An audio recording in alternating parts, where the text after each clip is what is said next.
Okay, why don't you first, let's just start with you telling us what your name is and your position. Hi, good morning. I'm Tim Bolton, and I'm the superintendent at Aguinaldo International School, and I'm also the director of Kids in Action. Okay, can you tell us a little bit about your program, briefly, and Daniel? Sure. Well, Daniel is a graduating student from our school, and he came to our school through a program known as Kids in Action. So, Kids in Action was started in 2011, and what we are trying to do is select kids from the streets of Manila who have a lot of talent and they just need opportunities.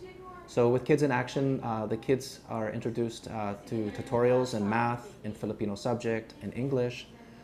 They do team building activities and other trainings so that they can get ready for school. And Daniel was one of the kids selected for a scholarship in our school because he was working so hard and he had the talent. Great. And now Daniel is, tell us a little about UWC and what he should expect from there. Well, towards the end of his grade 10 year, Daniel applied for a United World College scholarship. The United World College is an organization, it's international, and they have colleges in many different countries. And really, it's a mission. They're trying to work for world peace. And their idea is that they bring students from all different backgrounds, from many different countries together, so that they can learn to understand one another and to trust each other and get along. Okay, and whose idea was it to apply to the scholarship? Well, for each of our students, we look for opportunities that match their portfolio.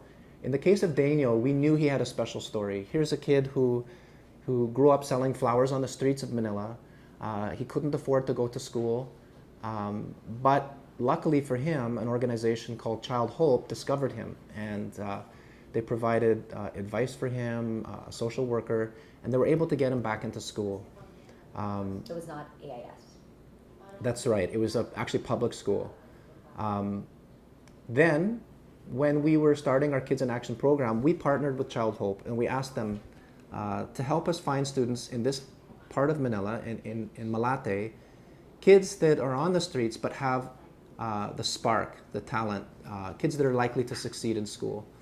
So they brought us to Daniel. And Daniel, at that time, he was in a park near the school doing street theater, working with a group of younger kids, kind of as a supervisor of those kids or as a kuya. And so right away, we could see this kid was switched on. He really had enthusiasm. He was a role model. And so when we talked with him, we thought he'd be perfect. Okay. Can you describe Daniel? Daniel is slightly shy. When you first start talking to him, he'll be a little bit shy, he'll smile a lot, but that doesn't last long. And what's really in Daniel is optimism, determination. He's a kid that doesn't quit. He's a kid that looks for the positives and the opportunities. And so I describe Daniel as a very likable person who is succeeding because of his attributes. Okay. Just going back, whose idea was it? Well, because of my background, I used to be a teacher in the United World College, so I knew about that. And so, so I mentioned it to Daniel that this is an opportunity for you. And what did he say? Well, at first, the thought of studying in another country seemed very surprising to him. It was something he'd never really thought about. But a few months ago, we had a group come here from Harvard University, and those kids come from different countries, and so they did theater together, and Daniel was part of that. So just rubbing shoulders with those guys, he came to realize, hey, the world's a bigger place than Manila, and if I do go abroad, I'm going to meet some really interesting people. So I think because of that interaction with Harvard, it opened his mind to that possibility. Amazing. Yeah. What was the process of him getting the scholarship? Did he have to take a test? The first step was that he needed to complete the online enrollment or application. He also needed to get letters of recommendation. And then based on that, he made it to the final 20, the top 20. The top 20 students met for a one-day workshop where they interacted together, they did activities, they had some interviews. And actually Daniel was asked to do a performance and he decided to do a 3-minute skit and some acting that portrayed a scene from his childhood. Wow. Okay. So academically, what were the criteria? Well, the UWC wants to select kids that they know can be successful. So they need to be sure that if they select a student, that student can get through the IB program, the International Baccalaureate program. So in Daniel's case, he's a strong student. He finished in the top few percent on national exams. He had good grades throughout his school here, so they were confident in his abilities. Okay, great. Now, can you tell us how you found out about him getting a scholarship? Well, I received a text message from Daniel that he got in, and that was a really cool feeling. How do you feel?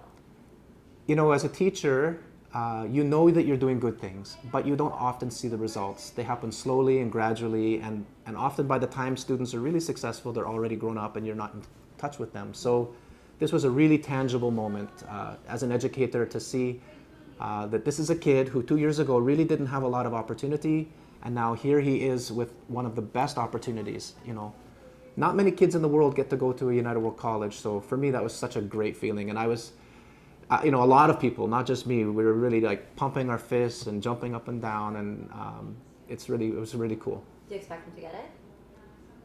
Yeah, I have to say, it's like this. I knew that he was a perfect choice, and he's going to be a great representative, not only of the Philippines, but of people who struggle.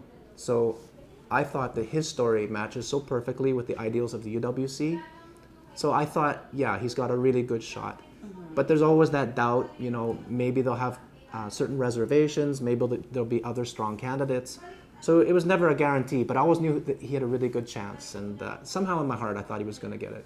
What did the text message say? I'm in. That's it? Yeah. Oh my god. That's crazy. Okay, and why do you think people should support Daniel? What makes him special? Well, I think education in general is worth supporting. I think anytime people give in a way that's going to help kids go to school, to learn, to grow, it's always a good use of money. In the case of Daniel, I think that his story is going to really have an impact on people. It shows the world that street kids have potential. They have talent. They just need opportunities. And I think there's a lot of misconceptions out there. People think that street kids are lazy. They think that they're dumb. They think that maybe they're dishonest. And Daniel proves that's not true. It proves that if we invest in less fortunate people, it's going to pay off. And so Daniel's also going to be an inspiration for other kids, kids that maybe want to give up, kids that have no hope.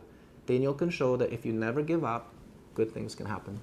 And do you have a message for teachers, maybe? And like, what does this mean to you as an educator?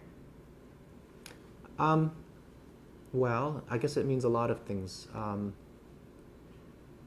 I think that as educators, we really do have an impact on kids. We also have an impact on society. I think the world is changing, and I think the world needs to change. And I don't think there's anything that can change the world in the way that schools can.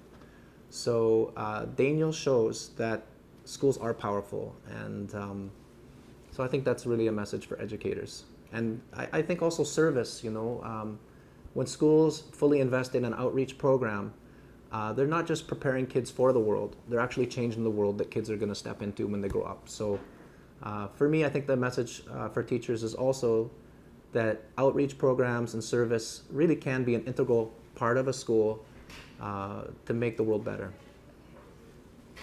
Great, thank you so much. I'm just getting goosebumps from the story. Like, I know